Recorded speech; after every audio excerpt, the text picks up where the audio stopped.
Good afternoon, sports fans. 4 o'clock on the East Coast, 1 o'clock on the West Coast. Welcome to another edition of And That's the Game. I'm Matt Jolis, still broadcasting to you from the great Ocean State, Rhode Island, our home base of Sports Fan Base Network, Rhode Island, as we venture through all of the broadcasting live streams of the RIIL playoffs. We've brought you boys soccer action, girls soccer action, even a little bit of field hockey yesterday.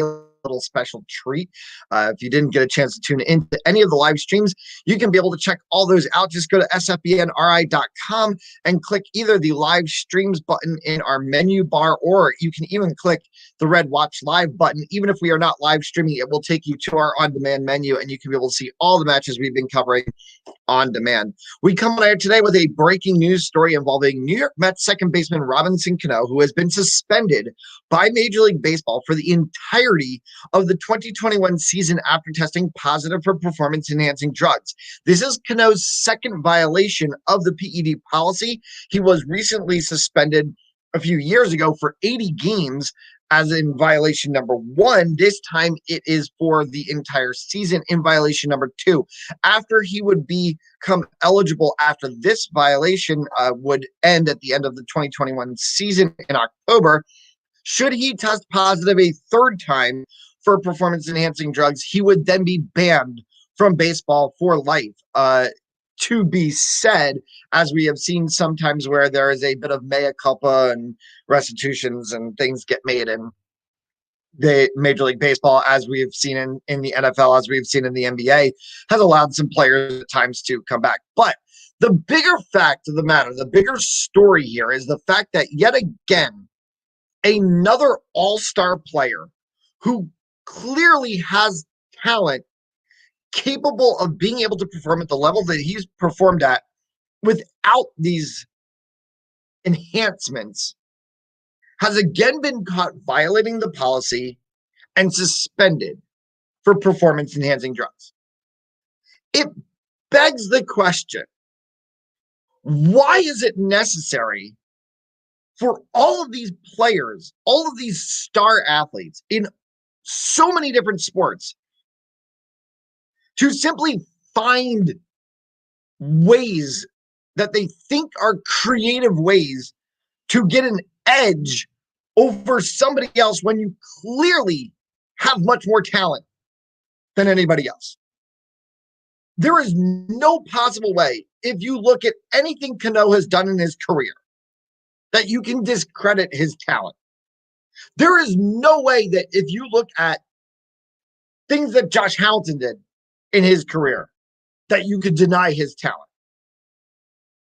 There are even ways that you could look at Barry Bonds or Mark McGwire or Jose Canseco in the beginnings of their careers and wonder why.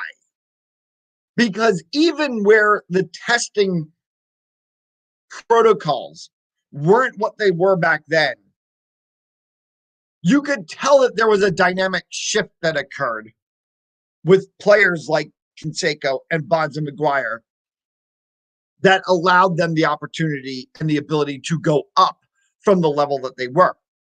But Robinson Cano is one of those players who, from the moment he came onto the scene, it was clear he had the stature, he had the build, and he had the talent to be a superstar player, to be an MLB All-Star. I'm unsure where players find a need to put this.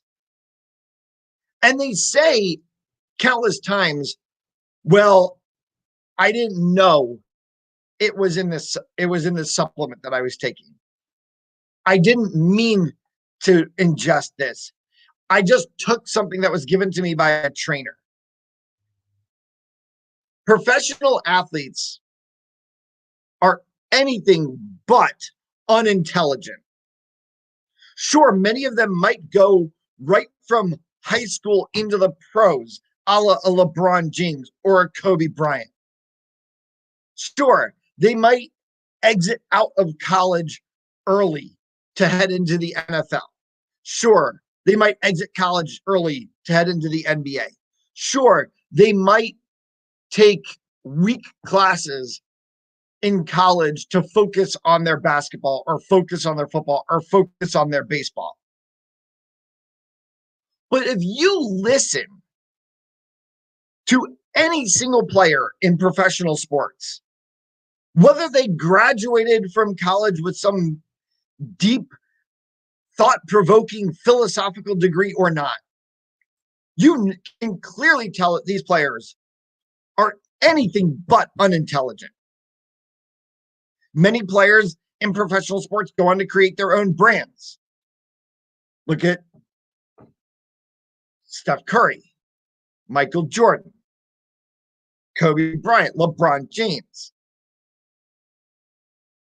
It doesn't make sense to me how we can have countless times where we get players sitting behind a microphone, Alex Rodriguez, and saying, I didn't know what I was taking. I didn't read the label.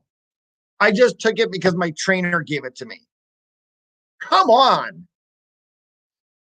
If I take a look at every single label of anything that I'm taking, and I'm not even a professional athlete, I'm a professional sports writer and broadcaster. I take a look at everything that I'm taking. I don't have the same restrictions. I don't have the same testing.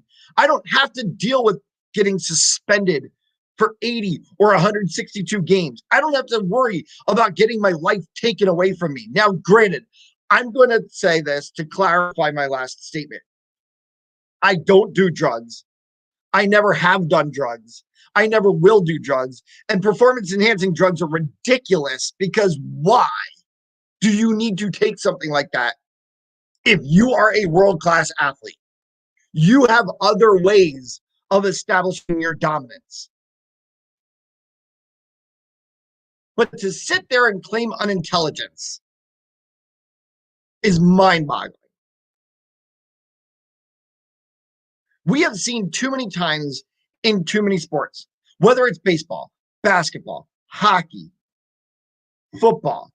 We've seen it in soccer. We've seen it in professional cycling. Tyler Hamilton, Lance Armstrong, Alberto Contador, which you can say whatever you want to say about that because there may not have been things in where he actually was not at fault for that.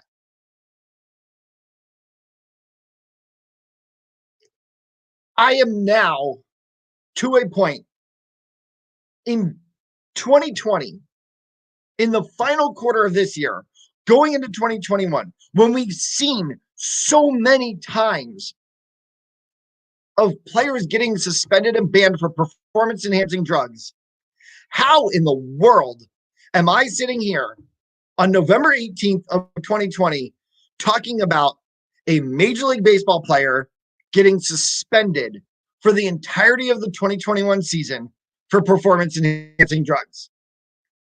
It is time for every single athlete in every single sport to stop trying to get an edge and just play the game that you're all built to play. You are all way better athletes than many of us ever are or ever will be. Regardless of whether you have the biggest body in the world or not, if you can hit a 100-mile-per-hour fastball without taking performance-enhancing drugs, then you are a professional superstar. Robinson Cano was one.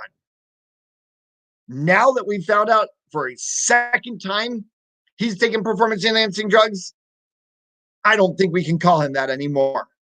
He's just another player who faked the game. And that's the game. For November 18th, 2020, thank you all for tuning in and staying with us during this difficult time. Stay safe, socially distance, wash your hands, wear a mask, listen to your public health professionals. We'll all get through this together, and we'll be cheering on our favorite teams in a stadium very soon. We will have more RIIL live stream action coming up tomorrow. Boys soccer semifinals. Tune in. Coverage starts 5:30 right here on SFBN Rhode Island. Until then, Take care and good night.